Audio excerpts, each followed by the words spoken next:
We're getting toward the end of our simplifying the self-funded story for health insurance brokers. So I just want to say I appreciate everybody that's been following along on all of these videos. Today I have a quick one for you. I have 6 terms that are way overused that should never be said in the initial meeting. And these are specific stop-loss terms that just get into the weeds. I mean, these things can be talked about in the final meeting or maybe something more in depth in the future, but in your initial meeting that you're just trying to get data to underwrite, no way do you need to say any of these. So let me go down the list here. Aggregate corridor.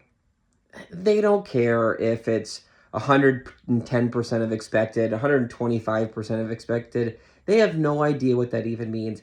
Leave that away.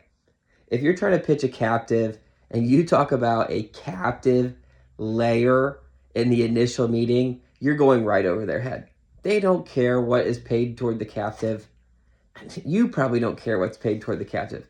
Don't use those. Again, way for the future, for that future meeting, that closing meeting, yes, absolutely. But not today. Not today. Another one, and this was a little controversial. I kind of felt a little weird writing this one down, but what's the difference of specific premium and aggregate premium? Unless asked, doesn't matter. It does not matter in that initial meeting. Of course, it matters later a lot, but in that initial meeting, does not matter whatsoever. Contract terms. What's a 12-12? What's a 24-12?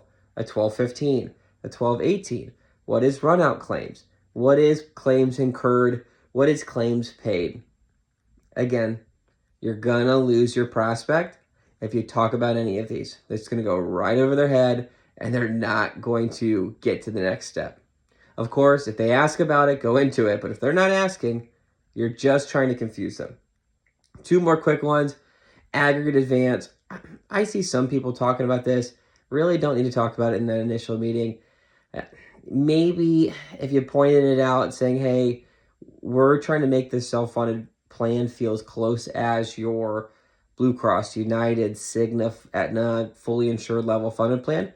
You could mention that, but getting into the weeds of aggregate advance is a no-go. Last is a laser. Again, if you bring up a laser, you're bringing up what scares the crap out of employers the most is just this unknowing large risk that could hit their plan if they're self-funded. If they don't, you don't even know if they have a laser. So why bring it up? If you have, after you underwrite and you see that there's some laser potential opportunities, then talk about it. But if there's no laser and you're in your initial meeting, don't bring it up. So again, my 6 were aggregate corridor, captive layer, specific versus aggregate premium, stop loss contracts, aggregate advance, and lasers. If you have any more, comment below. Would love to hear some things that you've heard for other brokers say.